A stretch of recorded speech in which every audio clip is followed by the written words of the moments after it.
بسم اللہ الرحمن الرحیم۔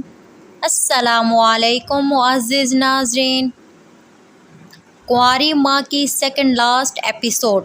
اس دوران کب میں نے ہوش کا دامن چھوڑا پتہ ہی نہیں چلا۔ شاید مجھے بے ہوش ہی ہو جانا چاہیے تھا۔ ہوش میں رہتی تو شاید مر جاتی۔ شاید اللہ سے رحم مانگا تو اس کی رحیم ذات نے بے ہوش کر کے رحم فرما دیا۔ بابا سرکار کو کال کی گئی، میری بے ہوشی کی خبر دی گئی۔ بابا سرکار نے فرمایا ابھی نجاست دور ہوئی ہے تو اس لیے بے ہوش ہو گئی ہے، صبح تک ہوش آ جائے گا۔ پھر موکلات بھی ناراض ہیں، اس لیے یہ سب تو ہونا ہی تھا۔ یہ معمولات بعد کی ہیں کہ بابا سرکار نے یہ فرمایا تھا۔ خیر جیسے تیسے رات گزر گئی، کون کب تک رکا، بعد میں کیا ہوا کچھ یاد نہیں۔ صبح شادی والے گھر کے ہنگامے سے میری آنکھ کھلی۔ ایک ہی رات میں میرا سب کچھ بدل گیا تھا۔ میں تھی اور میری بد نصیبی تھی۔ میں کمرے میں اکیلی تھی کہ ایک بچی میرے کمرے میں آئی اور کہنے لگی، چچی ناشتہ کچن میں کریں گی یا اپنے کمرے میں؟ کمرے میں کام والی صفائی کے لیے آئی تو میں کچن میں چلی آئی۔ سبھی تھے کچن میں، وہ تمام کردار جو میں تعارفی قسط میں بتا چکی ہوں۔ دل عجیب سا ہو رہا تھا، سب مجھ سے بات کرنا چاہ رہے تھے مگر نہ جانے میرے ہونٹوں پر چپ کے کون سے تالے پڑے تھے کہ کچھ بولنے بات کرنے یہاں تک کہ ہوں ہاں کو بھی دل نہیں چاہ رہا تھا۔ مگر یہاں کون سا کام میری مرضی سے ہوا تھا جو بولنے میں مرضی چلتی۔ میری سوتیلی ساس بولی، بیٹا ولیمہ تم لوگوں کا اگلے جمعے کو ہوگا۔ بابا سرکار کا حکم ہے کہ جب تک وہ نہیں کہیں ولیمہ نہیں ہوگا۔ میری بڑی نند بولی میری ساس سے کہ امی بھائی کو بس یہی لڑکی ملی تھی ساری دنیا میں، مجھے تو اس کی صحت دیکھ کر لگتا ہے ٹی بی کی مریض ہے۔ میری ساس بولی وہ تو بابا سرکار نے سفارش کی کہ جہاں رومان کہہ رہا ہے وہاں اس کی شادی کر دو، ورنہ اللہ کی قسم مجھے تو یہ لڑکی قطعی پسند نہیں ہے۔ یا خدا یہ لوگ کیسی باتیں کر رہے تھے میرے متعلق؟ کیا ایک دن کی دلہن سے کوئی ایسی بات کرتا ہے؟ ویڈیو اچھی لگے تو ویڈیو کو لائک کر دیں اور ہمارے چینل کو سبسکرائب کرنا مت بھولیے گا۔ خیر جیسے تیسے کر کے مجھے کھانا ملا اور میں نے خاموشی سے کھا لیا۔ کھانا کھانے کے بعد میں واپس اپنے کمرے میں لوٹ گئی۔ ابھی کمرے میں پہنچی ہی تھی کہ دونوں بچے بھی میرے پیچھے پیچھے کمرے میں آ گئے۔ وہ دونوں سہمی سہمی نگاہوں سے میری طرف دیکھ رہے تھے۔ چھوٹے بچے نے تو شاید ابھی ابھی چلنا سیکھا تھا۔ میری آپ سے گزارش ہے کہ میرے چینل کو ضرور سبسکرائب کریں۔ ان معصوموں کو امید بھری نظروں سے یوں میری طرف تکتا دیکھ کر میرا دل پس سا گیا۔ میں نے بڑے بیٹے کو اپنے پاس بلایا تو وہ دوڑ کر میرے قریب آ گیا۔ پھر میں نے چھوٹے بچے کو بھی اٹھا کر اپنے پاس بٹھا لیا۔ بڑا بچہ تھوڑا سمجھدار تھا، میں نے اس سے اس کا نام دریافت کیا تو اس نے اپنا نام عبداللہ بتایا، پھر چھوٹے بچے کا نام اس نے بتایا کہ اس کا نام سیف اللہ ہے۔ دونوں بچے بہت پیارے پیارے اور معصوم تھے، مجھے ان پر بہت ترس آ رہا تھا۔ نہ جانے دونوں بچے کب سے ماں کے پیار کو تڑپ رہے تھے۔ تھوڑی دیر تک دونوں بچے مجھ سے کافی مانوس ہو چکے تھے۔ میں نے ان دونوں کو اپنے آپ سے لگا لیا۔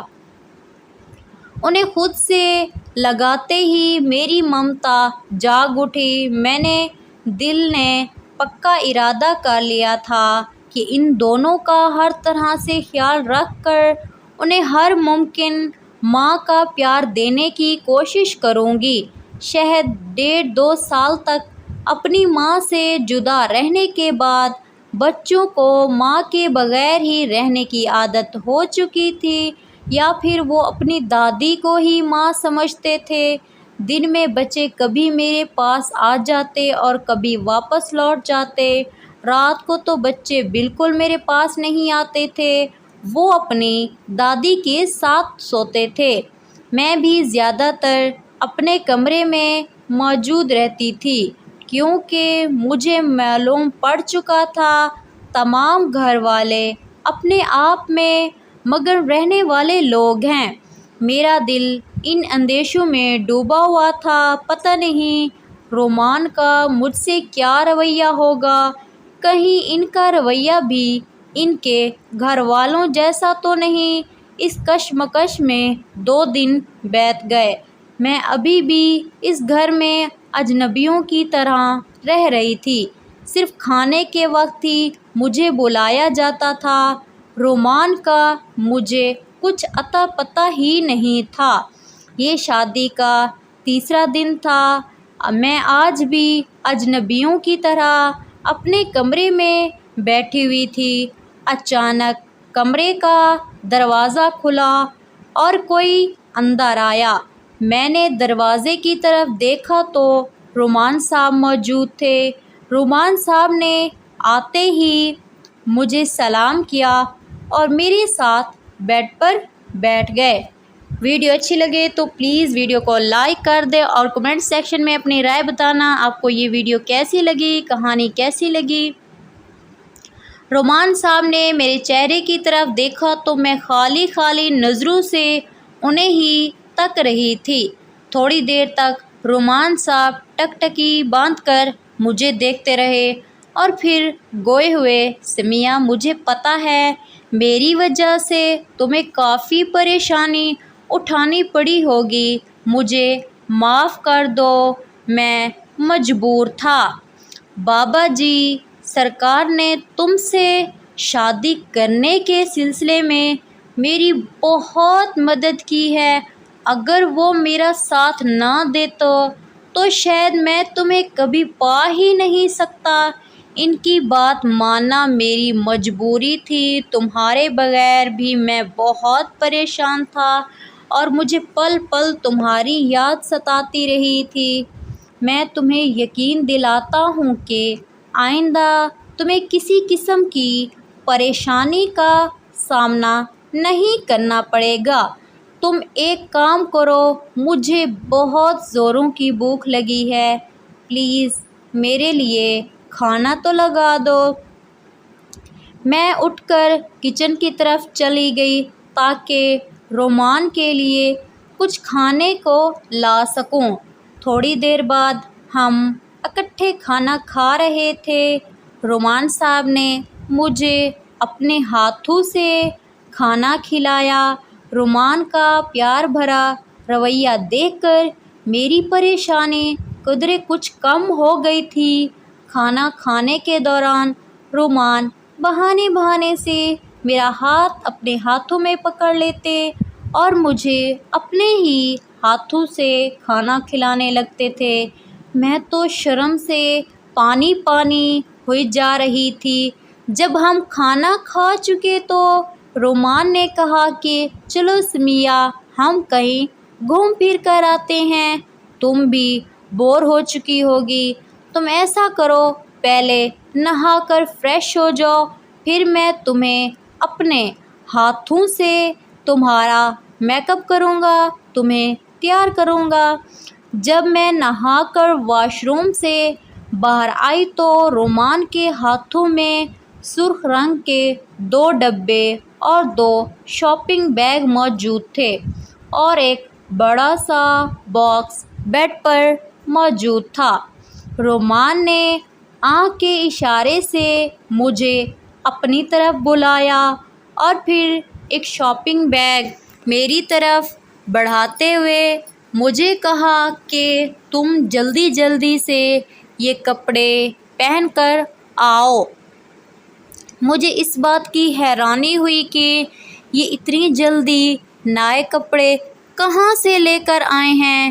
شاید گھر آنے سے پہلے ہی وہ یہ سارا سامان خرید کر لائے تھے اور روم سے باہر کہیں رکھ دیا ہوگا۔ ویڈیو اچھی لگے تو ویڈیو کو لائک کر دیں۔ جب میں چینج کر کے باہر نکلی تو رومان صاحب نے مجھے ڈریسنگ ٹیبل کے سامنے بٹھا دیا۔ پھر وہ بیڈ پر موجود بڑا سا ڈبہ اٹھا کر لائے۔ اس ڈبے میں میک اپ کا بہت سارا سامان موجود تھا۔ اس میں میک اپ کی ایک ایک چیز موجود تھی۔ مجھے میک اپ تیار کرنے کے بعد رومان نے سرخ رنگ کے 2 ڈبے کھول کر میرے سامنے رکھ دیے۔ جب وہ ڈبے کھلے تو میری آنکھیں پھٹی کی پھٹی رہ گئی۔ ان دونوں ڈبوں میں سونے کے زیورات موجود تھے۔ زیورات دیکھ کر تو میری آنکھیں پھٹی کی پھٹی رہ گئی تھی۔ دوسرے ڈبے میں ایک بڑا سا ہار تھا جس پر شاید ہیرا جڑا ہوا تھا۔ میں نے رومان سے پوچھا کہ یہ کس کے لیے ہیں؟ تو رومان نے ہنس کر جواب دیا کہ یہ میں تمہاری منہ دکھائی کے طور پر تمہارے لیے لایا ہوں۔ رومان نے مجھے اپنے ہاتھوں سے سجایا، میرے بالوں میں کنگھی کی، مجھے زیورات پہنائے، مجھے اپنے ہاتھوں سے جوتوں تک پہنائے جن پر نگینے جڑے ہوئے تھے۔ جب میں نے اپنے آپ کو آئینے میں دیکھا تو میں خود کو پہچان ہی نہیں سکی۔ ایک پل کے لیے تو میں سوچ میں پڑ گئی، کیا کہ میں وہی سمیہ ہوں جو کراچی کی سڑکوں پر مانگ کر ایک وقت کا کھانا کھایا کرتی تھی۔ رومان کی سابقی نظر تو میرے چہرے سے نہیں ہٹ رہی تھی۔ انہیں اپنی طرف یوں ترستی نگاہوں سے دیکھتے ہوئے مجھے بہت شرم آ رہی تھی اور میں ہی خود میں ہی سمیٹے جا رہی تھی۔ رومان نے میرے ماتھے پر بوسہ دیا اور پھر مجھے لے کر کمرے سے باہر نکلے تو رات کی تاریکی چھا چکی تھی۔ سب لوگ اپنے اپنے کمروں میں تھے۔ باہر اکا دکا ملازمیں کام کر رہی تھی۔ جب ہم گھر کی سیڑھیاں اتر کر نیچے پہنچے تو رومان مجھے لے کر سڑک پر پیدل چلنے لگے۔ گھر کے بالکل ساتھ والے احاطے میں گیٹ لگا ہوا تھا جہاں ایک باوری چوکیدار موجود تھا۔ رومان اور مجھے اس طرف آتا دیکھ کر چوکیدار نے گیٹ کھول دیا۔ جب ہم گیٹ سے اندر داخل ہوئے تو وہ ایک گیراج تھا جس میں 8-10 گاڑیاں موجود تھیں۔ میں بھی رومان کے پیچھے پیچھے چلتی ہوئی ایک گاڑی کے قریب پہنچ گئی۔ رومان نے گاڑی کے اندر بیٹھنے کے بعد دوسری طرف کا دروازہ کھول دیا اور مجھے اندر بیٹھنے کا اشارہ کیا۔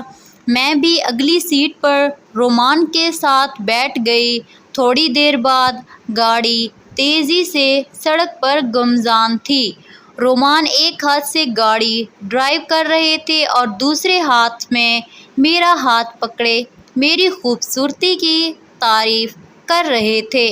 انہوں نے میرے ہاتھ کی انگلیوں کو اپنے انگلیوں کے درمیان جکڑا ہوا تھا۔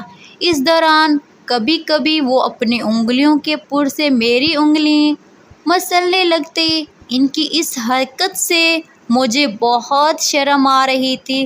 سچ بتاؤں تو میرے ہاتھ پاؤں کانپ رہے تھے۔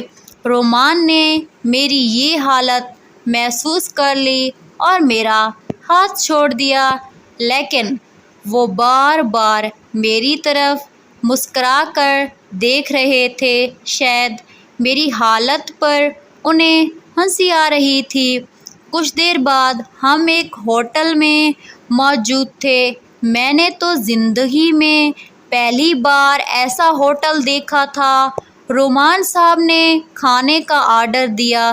تھوڑی سی دیر میں ویٹرز مزے مزے کے کھانے لے کر آ گیا۔ میں نے زندگی میں پہلی بار ایسا کھانا کھایا تھا۔ کچھ کھانوں کا تو مجھے پتہ بھی نہیں تھا کہ انہیں کھانا ہے یا پھر پینا ہے۔ خیر، جی بھر کر کھانا کھانے کے بعد ہم ہوٹل سے باہر آ گئے۔ پھر رومان صاحب مجھے لے کر ایک مارکیٹ میں پہنچ گئے۔ یہ مارکیٹ کپڑوں اور جوتوں کی تھی۔ رومان صاحب نے مجھے بہت ساری شاپنگ کرائی اور اپنی مرضی کے مہنگے مہنگے سوٹ، جوتے اور پتہ نہیں کیا کیا لے کر دیا، اور پھر مجھ سے پوچھنے لگے تم نے کچھ اور خریدنا ہے تو مجھے بتاؤ۔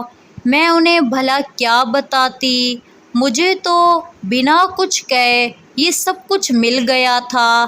مجھے خاموش دیکھ کر رومان صاحب نے کہا کہ اگر کچھ نہیں خریدنا تو پھر گھر چلتے ہیں، ویسے بھی بہت رات ہو گئی ہے، جو سامان رہ گیا ہے تم مجھے بعد میں بتا دینا، ہم کبھی دوبارہ آ جائیں گے۔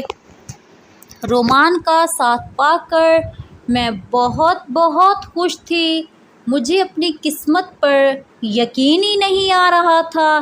جہاں پچھلے 2 دن سے میں صرف یہی سوچ رہی تھی کہ رومان کا رویہ میرے ساتھ کیسا ہوگا کہ پتہ نہیں کس قید خانے میں پھنس گئی ہوں، اب رومان کا ساتھ پا کر مجھے وہی قید خانہ کسی جنت سے کم نہیں لگ رہا تھا۔ تھوڑی دیر بعد ہم گھر پہنچ گئے اور مجھے ایسا لگ رہا تھا جیسے میں ہواؤں میں اڑ رہی ہوں۔ میرا دل کر رہا تھا کہ یہی لمحات یہیں پر ٹھہر جائیں اور میں ساری زندگی یوں رومان کے ساتھ چلتے چلتے گزار دوں۔ وہ نظریں جو کبھی مجھے اپنے جسم میں تیروں کی طرح چبھتی ہوئی محسوس ہوتی تھی، آج انہی نظروں کا لمس میرے جسم میں گدگدی طاری کر رہا تھا۔ اس طرح کی مزید اچھی کہانیاں دیکھنے کے لیے آپ سے گزارش ہے کہ میرے چینل زبردست اردو اسٹوری کو ضرور سبسکرائب کریں۔ رومان میرا ہاتھ اپنے ہاتھوں میں پکڑے روم میں داخل ہوئے تو مجھے فریش ہونے کا کہہ کر خود وہ کہیں باہر نکل گئے۔ رومان کو گئے ہوئے کافی دیر ہو چکی تھی۔ میں بیڈ پر بیٹھی رومان صاحب کا آنے کا انتظار کرتے ہوئے اپنی قسمت پر رشک کر رہی تھی۔ یہ سب سوچ رہی تھی کہ یہ کیسے ہو گیا۔ رومان کافی دیر بعد روم میں آئے تو میں منہ دھو کر میک اپ وغیرہ اتار چکی تھی اور بیڈ پر بیٹھی ان کا انتظار کر رہی تھی۔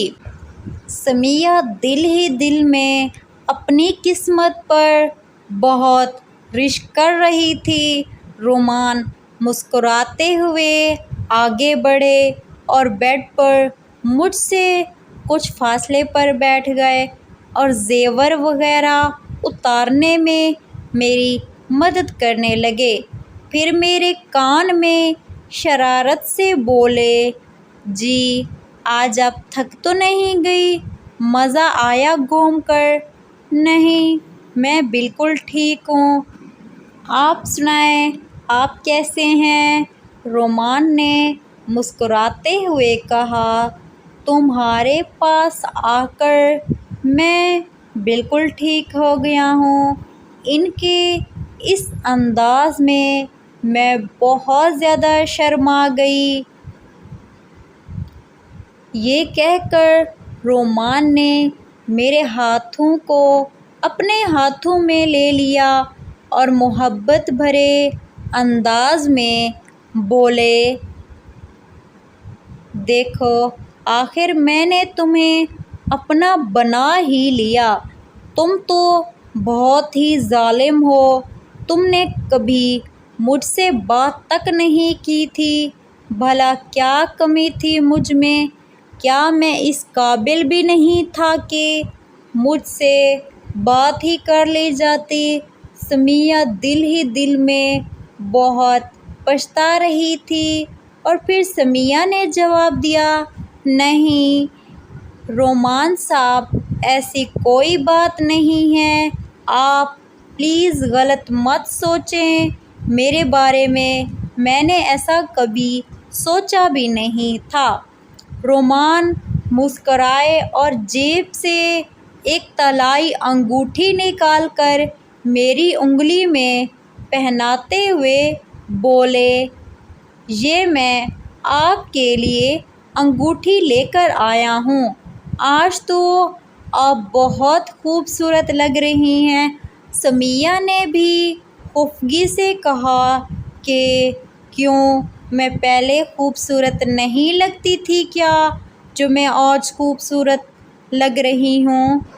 کیا میں میک اپ کے بغیر خوبصورت نہیں لگتی تھی کیا؟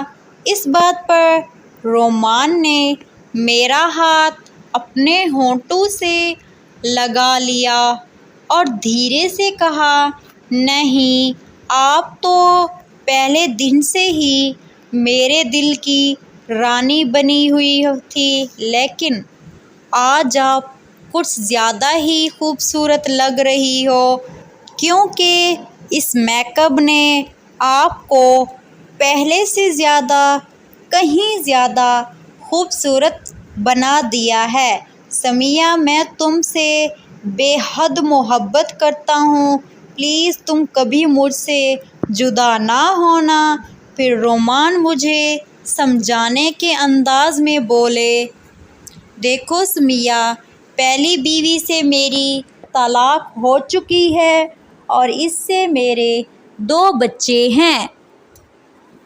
اب میں ان دونوں بچوں کی ذمہ داری تمہیں کہتا ہوں، ان دونوں بچوں کی ذمہ داری تم نے اٹھانی ہے اور مجھے امید ہے کہ تم انہیں سگی ماں کی طرح ہی ان کا خیال رکھو گی، ان سے پیار سے رہو گی۔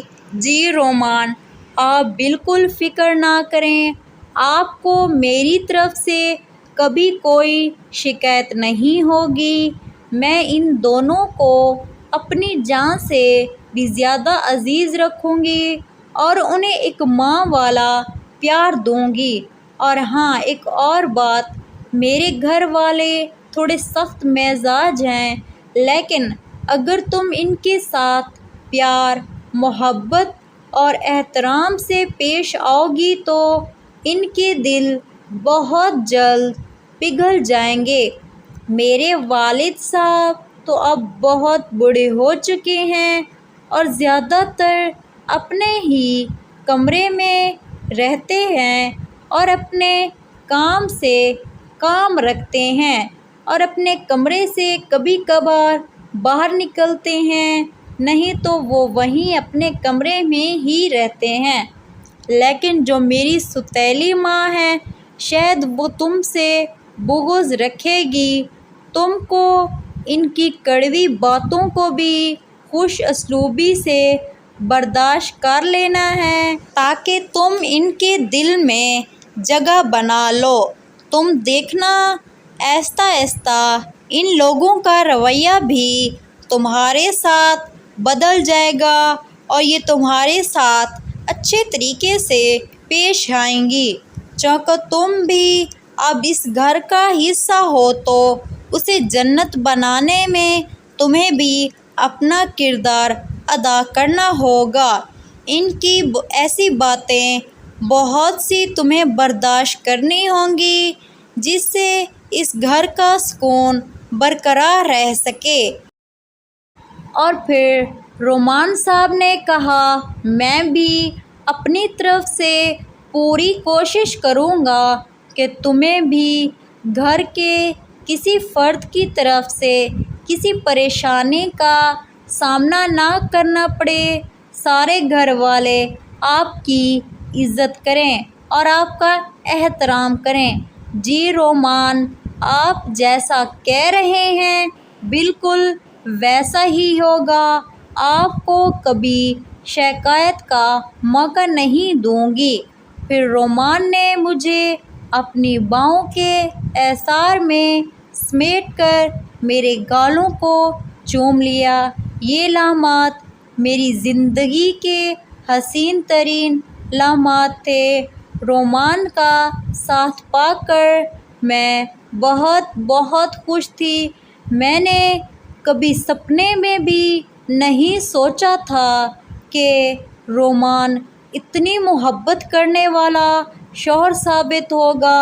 میں نے اگلے دن سے ہی رومان صاحب کی بتائی ہوئی باتوں پر عمل کرنا شروع کر دیا اور سب سے پیار محبت سے پیش آنے لگی۔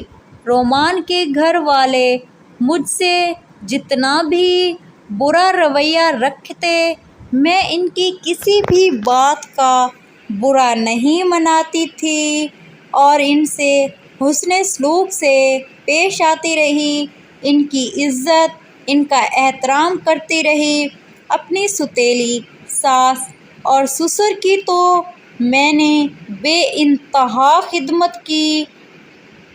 رومان اپنے ماں باپ کی یہ خدمت دیکھ کر مجھ سے بہت بہت زیادہ خوش ہوئے اور مجھ سے بے انتہا محبت کرتے رہے۔